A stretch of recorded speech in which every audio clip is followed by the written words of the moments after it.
The NFL Conference Championship recap and early Super Bowl look ahead edition of the NFL Gambling Podcast on the Sports Gambling Podcast Network is brought to you by Hall of Fame Bets, a sports betting research platform for parlays, props, game lines. Download that Hall of Fame Bets app or visit hofbets.com. Code SGPN to get 50% off your first month and start making smarter bets today. We're also brought to you by Cut. Cut is a peer-to-peer social betting platform, but U.S.-based and available in 40 states. Head over to cut.com and use that promo code SGPN to get 10% off your bonus today. And there's only 2 days left in the month of January, so get over there to the SGPN merch store and get that promo code PLAYOFFS. I'm just about that action, boss.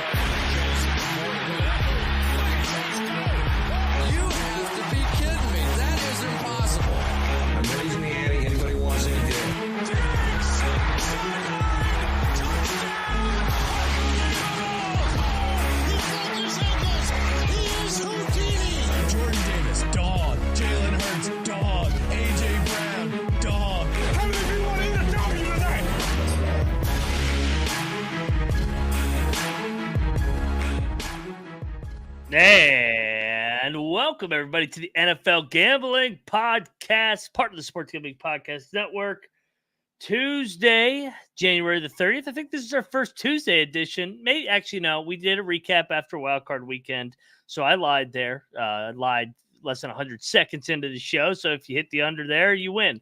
I am Moneyline Mac. He is J-Mark Football, a.k.a. Old Fashioned Football.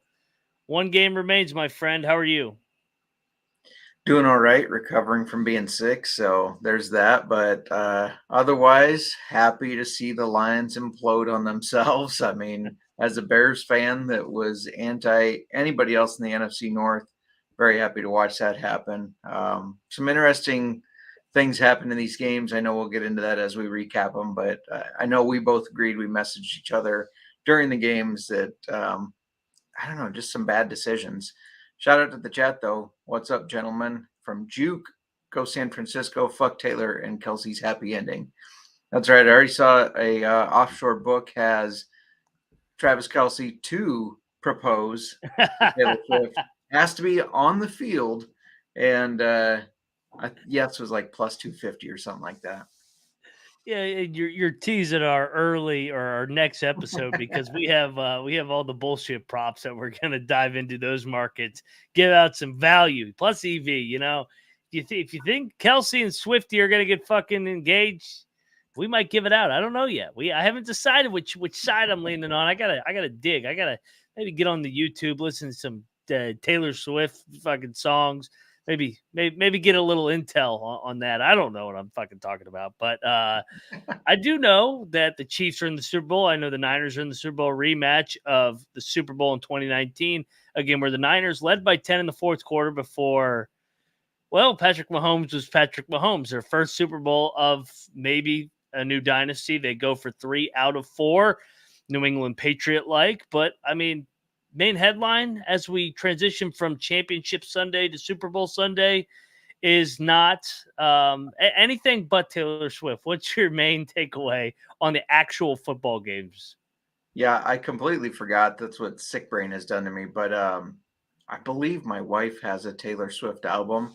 And I was going to be like, for everybody who gave me shit for betting on Lamar and saying take the Ravens for the Super Bowl, it was a joke. And I was going to have the record in my hand.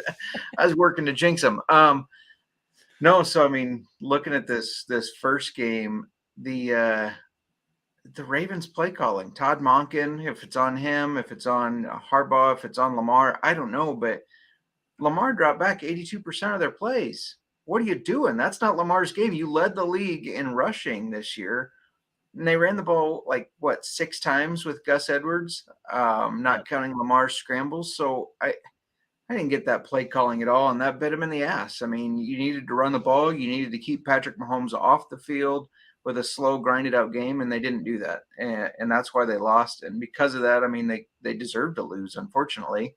But yeah, just terrible play calling. And then, like you said, Patrick Mahomes being Patrick Mahomes, I doubted the Chiefs all year. I said this offense isn't scaring anybody. It's not the same team. And you said, yeah, but it's Patrick Mahomes and Andy Reid. I mean, it's still them. And you're Yeah. right. Here they are coming to the Super Bowl again.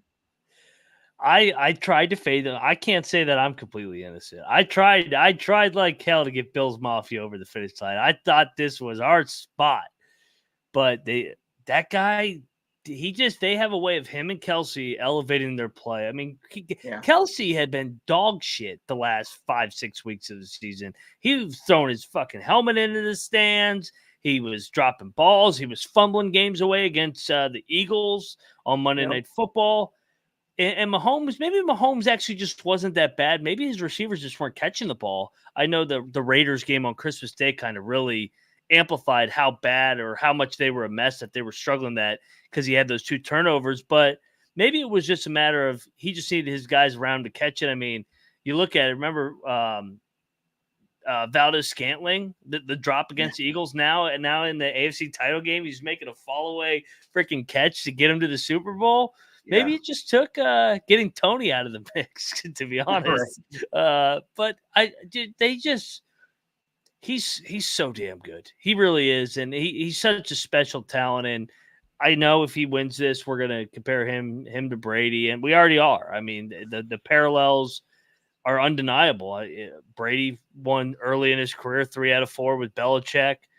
Had a good defense, good supporting cast. Mahomes is on the verge of going 3 out of 4 as well with Kelsey and Andy Reid. I mean, you kind of compare Andy Reid and Bill Belichick, two fucking easy Hall of Famers, different in their approaches, but so successful. And then Mahomes, Brady, the Gronk, Kelsey, and they just elevate everybody around them. But I feel like I hit the handicap on the head, because I'm like, I feel like the Ravens don't play well in close games. Every win of theirs is just a blowout, and you got them in a close game, and they fucking choked. Some of those throws that Lamar had, and then Zay Flowers with the taunting call. And I'm all against all the taunting calls, but that one was so obvious, where it's like, dude, come on. Like, you're going to throw the ball at him and then stand over him. Like, that's going to get called. And then he fumbles on the 1 yard line after he almost breaks his hand. They just completely self-imploded.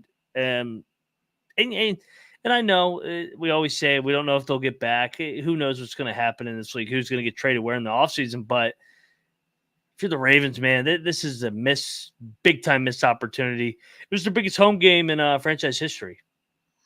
Yeah, definitely missed opportunity. They're going to be kicking themselves. That defense, I don't know if it returns next year with the same intensity they had this year, so that's going to hold them back a little bit. They need to get Lamar some more options besides, say, Flowers. I mean, I know they got Mark Andrews, but he's been getting banged up the past couple seasons. Isaiah Likely is he's good, but he's not a full replacement for Mark Andrews. They need him some help in the passing game, and then they just need to stick to the game plan, run the fucking ball. Yeah. Just run the ball. I truly think if they had just kept it on the ground and done a ground and pound tack here, that they could have taken this game. But I don't know. Like I said at the beginning, I don't know who's to blame. Is that Monken? Is it Lamar? Like you pointed out before the show, maybe Lamar wanted to show that he's better. I don't know. And speaking of Mahomes, I just saw a thing. J.J. Watt is listing him with Brady and Montana. He said he's not to them yet, but he's in that same category. If he does win this one, I mean, once you get to that company of 3 Super Bowls, then you really start. I never thought we'd be talking about a guy that could maybe catch Brady. And I know he's only got 2, but he's still only what, 26 years old? Or is he 27? 27, I think, yeah. And just the whole situation around him is so good, and their culture with Andy Reid. Andy Reid got fired in Philly, and he may arguably go from being fired to maybe end up, if he just keeps riding this out with Mahomes, he may end up as the greatest coach of all time in the grand scheme of things. So, but I felt like this felt like a Patriots win all those years where our roster is probably not as good as theirs top to bottom, but we have the best player at the quarterback position, Brady Mahomes comparison again.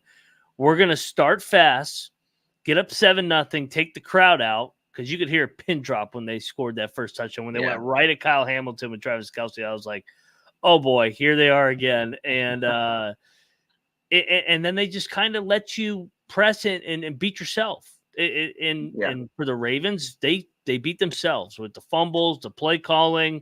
I think a lot of it was Lamar. They talked about how much Lamar had an impact on this game plan.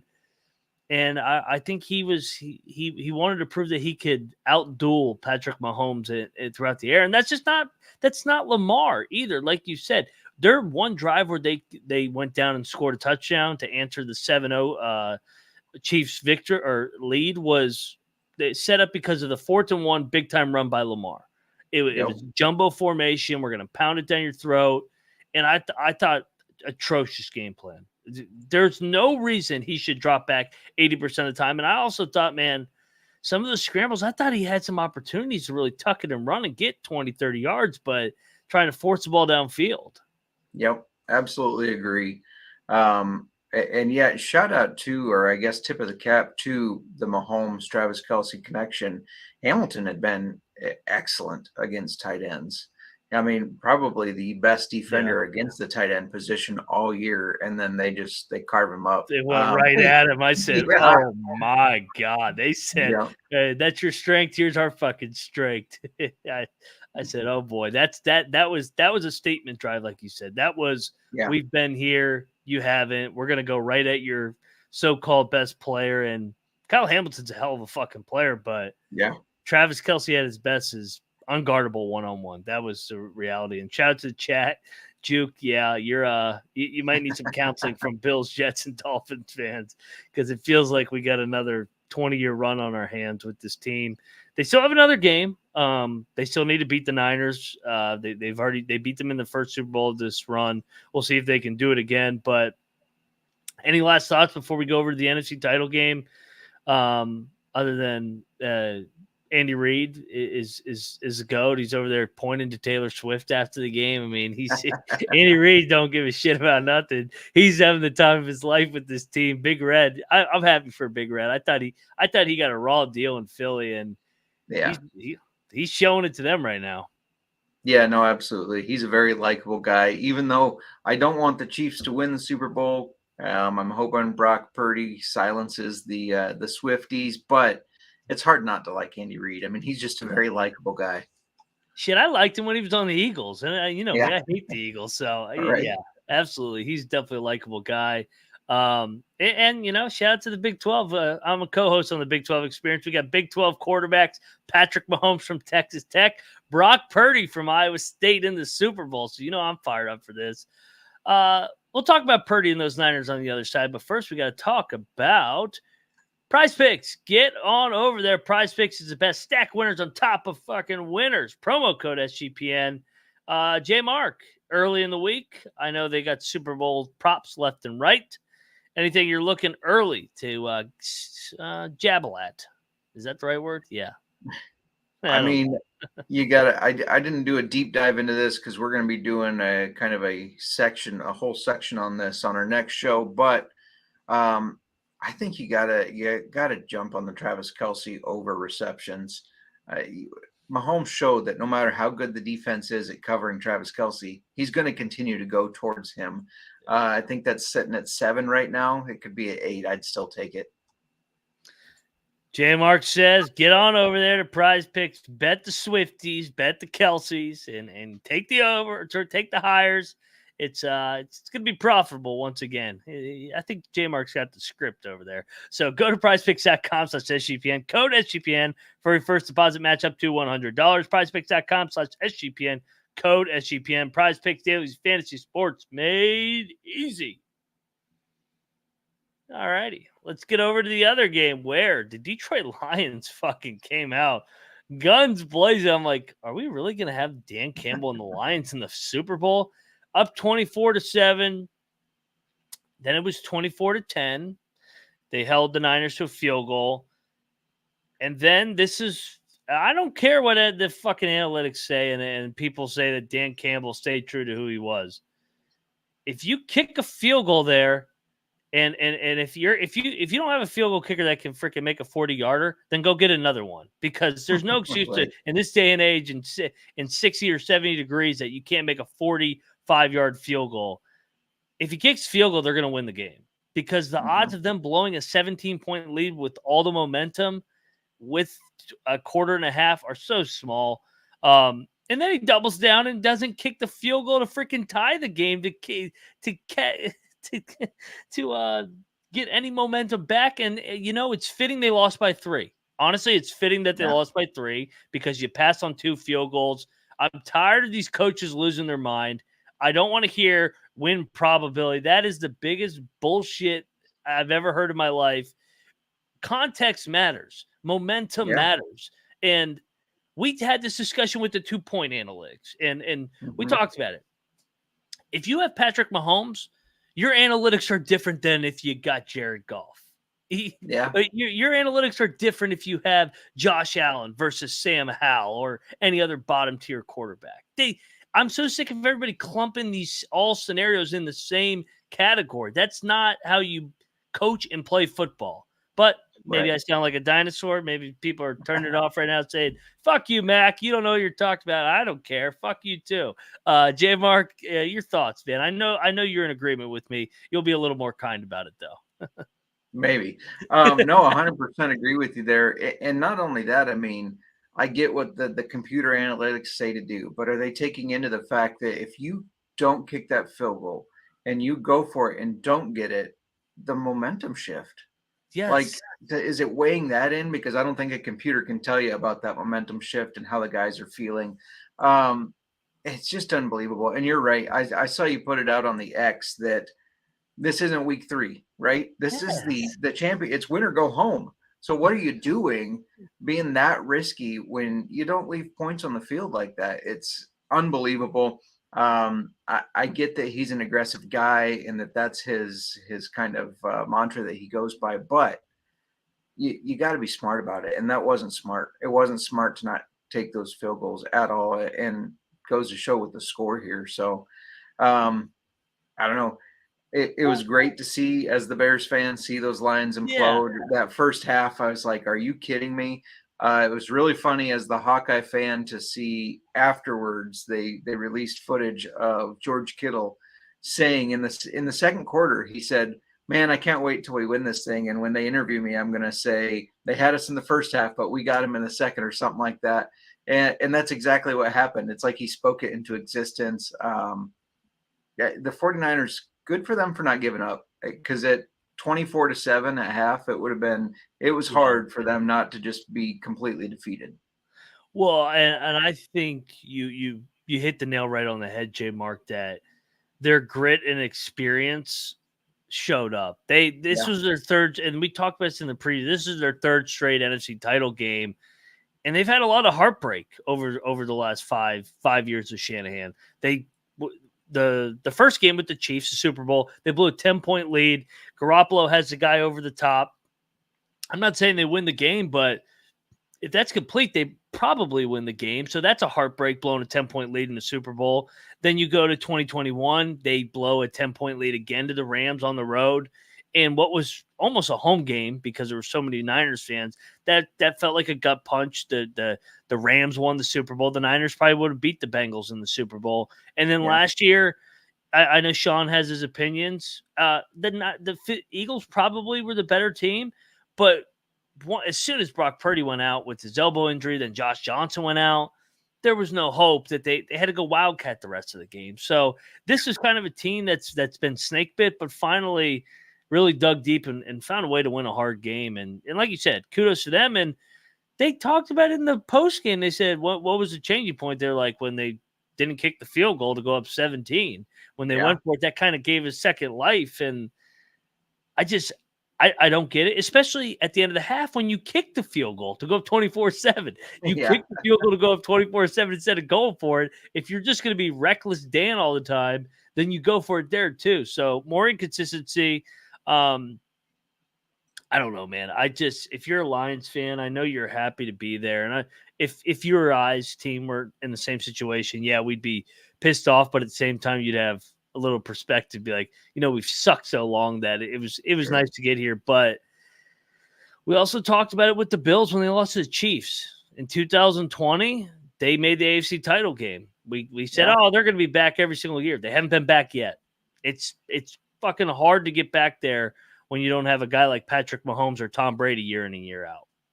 Yeah, for sure. For sure. And shout out, I know Fortune said it earlier in the chat. Who would have believed we would have had Mr. Irrelevant against Patrick Mahomes for the Super Bowl? Last pick in the draft against the top tier quarterback. It's going to be interesting. It's going to be a good game. I don't even know. I mean, this game, I was happy to say I kind of picked it accurately. I said the Niners are going to be ahead. The 49ers were going to get a garbage time to cover. I did not expect that the Lions were going to be ahead that long, in the first half there. And just, hit on one other point of yours. Agree with the field goal at the end there. Why kick it there if you're going to go for it 2 other times? When he was going to go for it, then I was like, this is a mistake. You go for it here and you don't get it, you send the Niners into halftime with momentum. And then he kicked the field goal. I'm like, good decision. Now he's being smart about it. And then he comes out 2 more times. Is like, nah, let's just go for it. and like you said, man, I respect his aggressiveness and I get you set the tone throughout the year. That's how we're going to play. But when you actually get to the spot, it's not about setting the tone anymore. It's Right. about winning the game. How many times do we talk about with Belichick and Brady over the years, and now Mahomes and Reed? Last week they had to outgun the Bills. They had to win a higher scoring game. What they do against the Ravens? They drug it into the mud. They grinded it out 17-10. We saw that forever with New England. You gotta find ways to win in different ways. There's no one shoe fits all when you're trying to get to the top, because of every team is so good and talented when you get to this point. We'll talk about the matchup here, but real quick, are you concerned with the Niners defense? I mean, we saw the Packers kind of tear through them pretty easily. We saw the Lions kind of tear through them pretty easily. So yeah, a little bit. They need to really tighten up, because if Jordan Love and Jared Goff can tear through you, Patrick Mahomes will have no problem. Well, am I bold to say that the Chiefs have the better defense? I feel like the Chiefs' defense is better than the Niners right now, and I never thought I would say that. Other than I think I was right on the Chase Young deal. He's the common denominator. I'm seeing all sorts of stories that he's coming to the Bears next year. Oh God, you're done. I heard on a mid contract level, though, not like some huge contract. So that would be good at least. But yeah, no, I agree with you. I think if you look at these past 2 weeks, anyways, the better defensive unit has been the Chiefs. Yeah, it's going to be interesting. Obviously, this is the worst. Honestly, this is the worst 2 weeks in the football calendar. Honestly, the Super Bowl sucks. I know everybody likes the Super Bowl because it's the Super Bowl, but for actual football fans like us, this game sucks. It's so much bullshit. And now you got the Swifty angle too. It already was a Swifty type event. Now you got actual Swifty in the game. Right. It's good. I mean, this is going to be anything but what's going on the field. So, and it's in Vegas. Oh my God. Dude, talk about a circus and a half. Yeah. Anytime I go to a Super Bowl party, everybody's like, oh, that halftime show is just so good. It's like, I just want to watch fucking football. Let's get rid of this. Hey, shut the fuck up and turn up the TV. Right. Exactly. Yeah, I got the under in this game. I don't want to see any points. I want everybody to be miserable here. Exactly. Real quick, we'll recap how these teams got here and give a little sneak peek on the opening lines of the Super Bowl. But first, we got to talk about Cut. Cut is a peer-to-peer social betting platform that's U.S.-based and available in 40 states. Head over to cut.com and use that KUTT.com promo code SGPN for a 10% deposit today. We're also brought to you by Hall of Fame Bets. The NFL season's almost over, so hopefully you win bigger by betting smarter next NFL season and the remainder of this NFL season with Hall of Fame Bets. Stop betting in the dark and join over 30,000 users researching with Hall of Fame Bets who craft a more intelligent, data-driven parlay. Download the Hall of Fame Bets app or visit HOFBets.com. Code SGPN to get 50% off your first month today. Start researching, start winning with Hall of Fame Bets. And we're also brought to you by the merch store. Get on over there and freaking help out your favorite show, old-fashioned football, college experience. Throw us a bone. We're competing against all the other shows, and get over there and get your favorite item today. All righty. We are back on the NFL Gambling Podcast. J-Mark, real quick, and I think I know your answer. If the Chicago Bears, or when the Chicago Bears are in the Super Bowl next year, will you be at a Super Bowl party? Absolutely not. I know. I'm with you. I already told my fiance. Yeah. I said, absolutely. If the Skins ever get there, you cancel the plans. You can go. I don't care. But I'm in my own basement. When in what was that 2010 when the Bears made the Super Bowl against the Colts, I did watch it with my parents because my dad's a big Bears fan as well. So with them, I watched it, but no like party type thing. It was literally just watching the game. No, I'm with you. No, you can't. You can't. You're too emotionally invested. And no. Parents is the only thing I agree. Your family, and that's about it. I don't want to hear anybody's freaking drama in their life on Super Bowl Sunday when it's your team in the game. But all right, let's recap how we got here. Going into the year, the Niners were the favorite to get to the Super Bowl in the NFC, and so were the Chiefs. So actually, this is a chalky Super Bowl in a way. Yeah. But it wasn't chalky all the way through. Both teams hit adversity. The Niners started 5-0. Remember, they beat the Cowboys on that Sunday night. We thought nobody was ever going to beat them, and then they got banged up. Debo went down. Trent went down.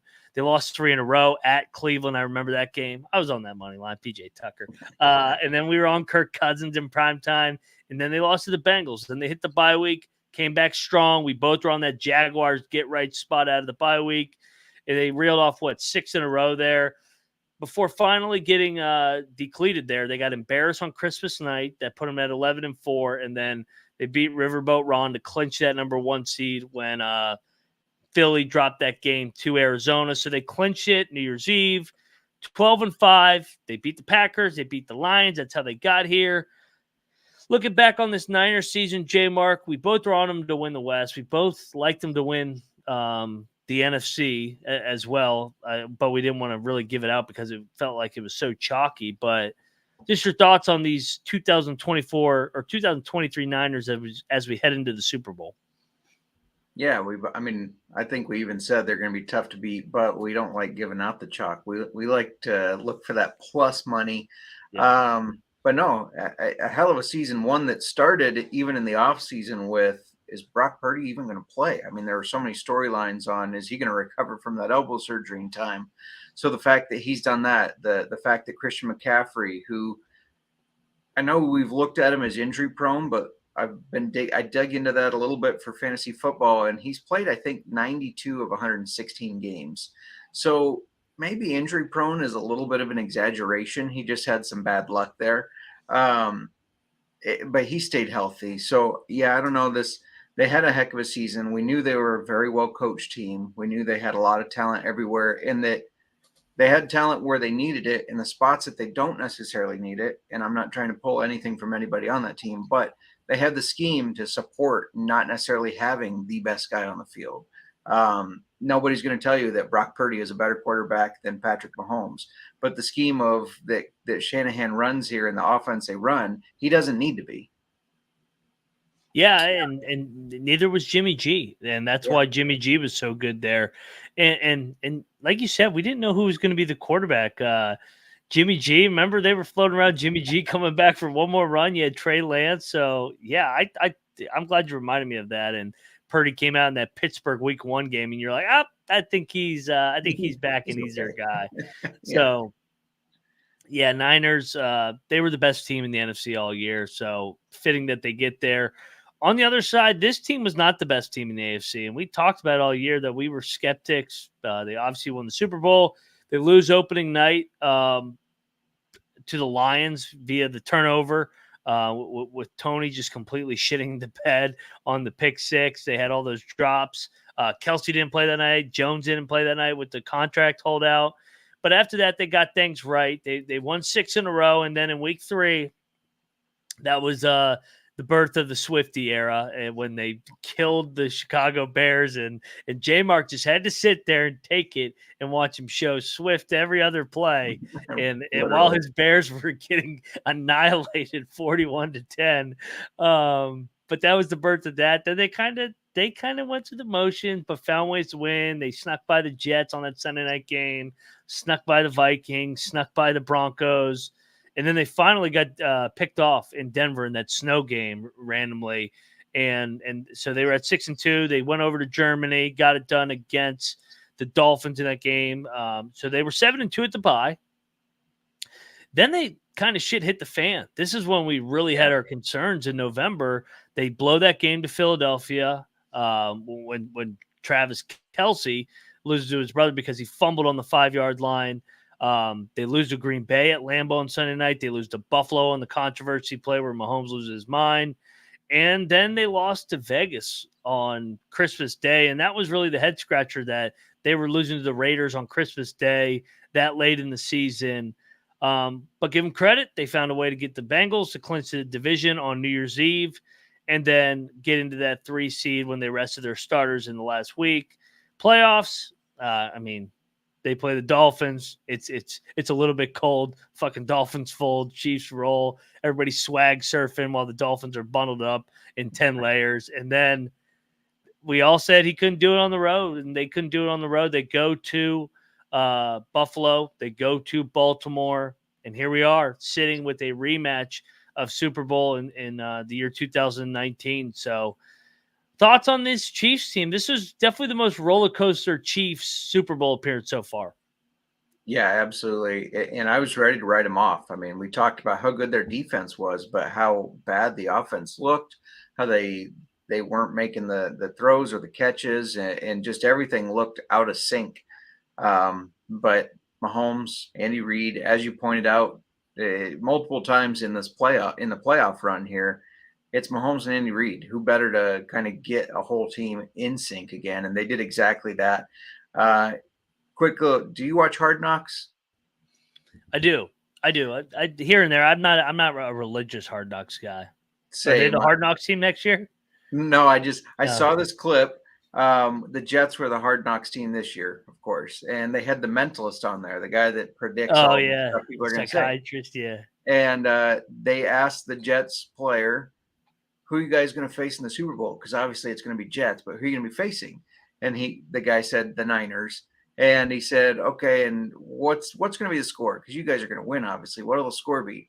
And he guessed 31-21, and of course the mentalist had that all written down on this card already. But that receiver was Mecole Hardman, who's no longer a Jet. He's a Kansas City Chief. Oh, yeah. So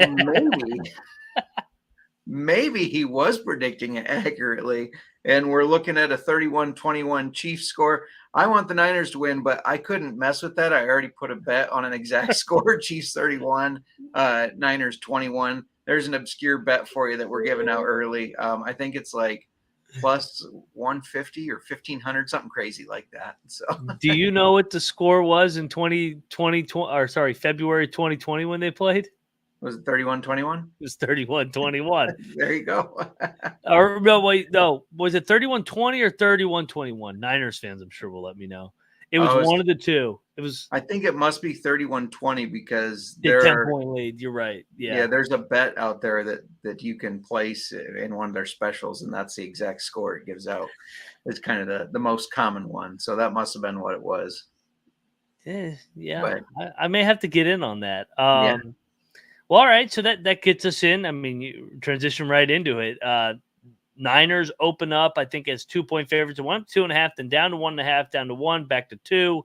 This thing's going to bounce around between 1 and 2. I can't see it getting to 3. I can't see it getting to a pick. I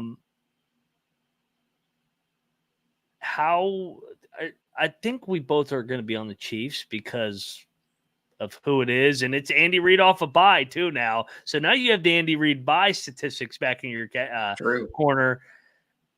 What's the case for the Niners to get it done? Because we can make everybody knows the case for the Chiefs. Their defense is playing well. Mahomes is the best quarterback by far in the game, and there's a significant quarterback advantage. But what's the case for the Niners to get revenge from a couple years ago? Yeah, no, I mean, and I want to pick the Niners. It's just after Bills Ravens, how do you fade the Chiefs as underdogs again? I'm saying, man, um, I'm not but doing it. Fuck yeah, that. but the Niners showed that they can handle adversity. I mean, they had a really tough game against the Packers that they came back on. They just had a game where they were down 24-7 at half, and they have high energy guys like Bosa on the defense, Kittle on the offense that can pump those guys up. I mean, Kittle, they showed he went up to Brock Purdy and he told him, he said, "Have fun, relax. We're going to get back in this." Bosa was in, I guess, laying on the floor with a heat pack on his back or something, just yelling random things at halftime. He said, "Those guys are excellent energies to have in your locker room and on your sidelines." And I think that's important. There's no point in this game where I feel like the Niners are going to be hanging their heads, because they're going to have guys like that. They're going to be picking them up and saying, "Hey, you know what? We're a couple plays away from this. We're a couple plays away from this." They have probably Mahomes is a great player, but the best all around player in football right now, you could argue it's Christian McCaffrey. The way he runs the ball, the way he catches the ball, the way Kittle can block for him. Kittle can be an 1,000-yard tight end receiver, but also pancake really, really good players like Aiden Hutchinson. So they got all the talent, they got the attitude and the energy. There's no reason they can't win it. The only thing is just that it's Mahomes and Andy Reid, and it's going to be a hell of a tough game. Well, and the back of my mind, I could actually see the Niners starting fast like the other Super Bowl. But Shanahan has also the track record of fucking choking these leads away in big games. Yeah. And people forget, he was the offensive coordinator for the Falcons in the 28-3 game with Brady. And they wouldn't run the ball. Remember, he kept throwing with Matt Ryan? They completely choked that game away. And then he choked away 20-10 against the Chiefs.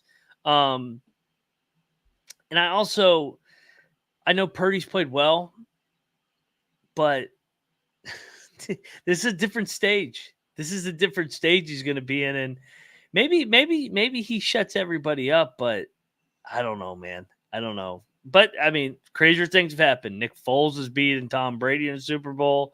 Eli Manning has beaten Tom Brady in the Super Bowl twice. Not once, twice. But those guys, I mean, I guess Purdy does have some same characteristics of those guys where he don't really get bothered. He could throw a pick, his facial expression will be the same. He could throw a touchdown, 3 touchdowns, facial expression will be the same. So maybe he does have that dog killer instinct that we're talking about. It's just hard to know when he hasn't done it yet. And yeah, I mean, he never beat the Hawkeyes, but yeah, and all he had to do was score 10 points. He still couldn't do it. But yeah, maybe, I mean, I know they don't have Big Dick Nick, but maybe they got Big Rock Brock. I don't know. Yeah, you bring up a good point though. He doesn't get rattled. And maybe that's who he is. Maybe it's the fact that, he was the last pick in the draft, and now look at him. Why would he get rattled? I mean, he's already exceeded all expectations. And I'm not saying he doesn't want to win, but at this point in his career, he's exceeded everything that anybody really expected of him as the last pick of the draft. So, I mean, it's going to be interesting. My concern is, and Brock Purdy is a good quarterback, but if Brock Purdy is being down that many points against the Lions defense is so different than being down that many points against the Chiefs defense. Who's been there, done that. Yes. Yeah. Chiefs defense is elite compared to the Lions defense. So can he do a comeback like that again against the Chiefs defense if they're down? That's my concern.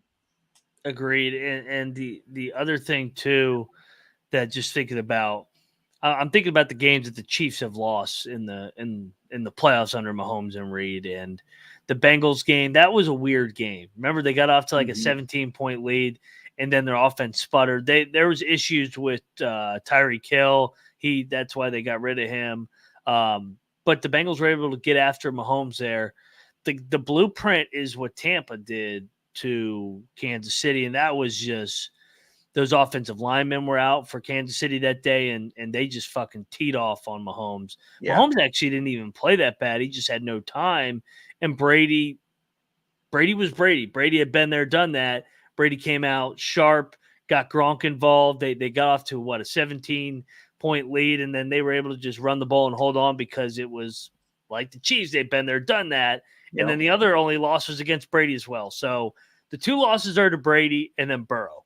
So the cards are stacked against Brock Purdy with going against Andy Reid and Patrick Mahomes and Travis Kelce, which could be his last game, by the way. Yeah. And I think that's a huge motivator for the team. The team loves that guy. Yeah. That's why I said a couple weeks ago, I wouldn't be surprised if he leaked those rumors. Whether he's retiring or not, it wouldn't have surprised me that he leaked that just to get the guys going. Or get himself going. Yeah.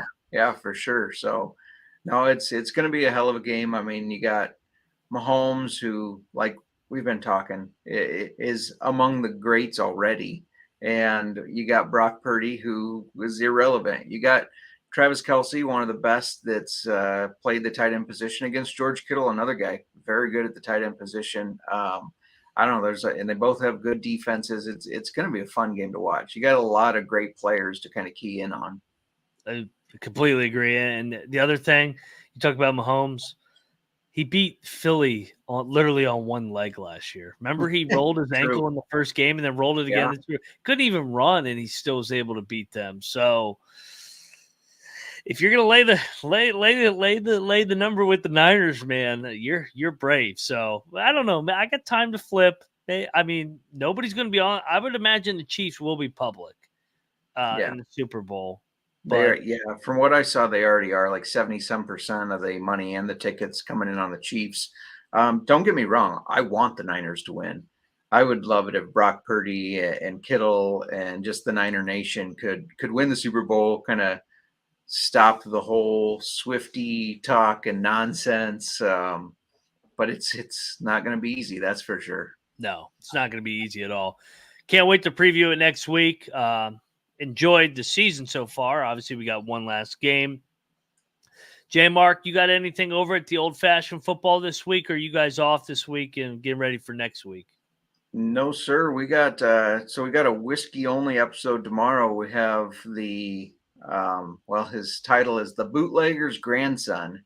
They make Iowa legendary rye outside of Iowa. It's called Sextros Rye, and come learn about the history of a bootlegging grandma from 1930 who said, "Fuck prohibition, let's make some whiskey."